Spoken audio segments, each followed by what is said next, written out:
వందల బస్సులు ఈ రోజు మీరు ఇక్కడ మంగాపురంలో కావచ్చు, పాకాలలో కావచ్చు, మీరు అడ్డుకోవడం జరిగింది.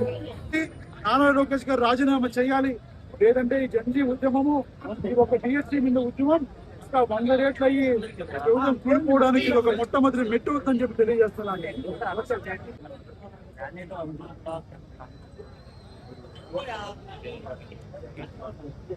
మా స్థానిక ఎమ్మెల్యే గారికి లోకేష్ గారు వెంటనే రాజీనామా చేయాలి, లేదంటే ఈ ఉద్యమం దగ్గరలో స్టార్ట్ అయ్యింది. ప్రతి చోట 100 రేట్లు పూర్తిగా ముందుకెళ్తాను తెలియజేస్తుంది. నోటిఫికేషన్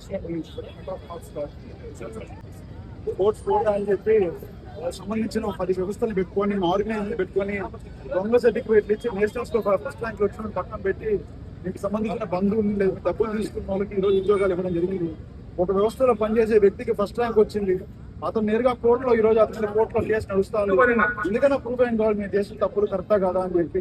ఈ విధంగా గతంలో ఎప్పుడు జరగలేదు. అదే జగనన్న గవర్నమెంట్ లో కొన్ని లక్షల ఉద్యోగాలు ఇచ్చారు, ఉద్యోగాలు ఎక్కడ అవినీతి అనే ముద్రే రాలేదు.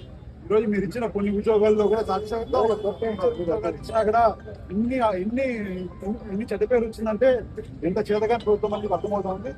నారా లోకేష్ గారు రాజీనామా చేయకపోతే ఈ ప్రభుత్వం మీద వ్యతిరేకత ప్రభుత్వం పూర్తిగా ముందుకు చెప్తున్నారు.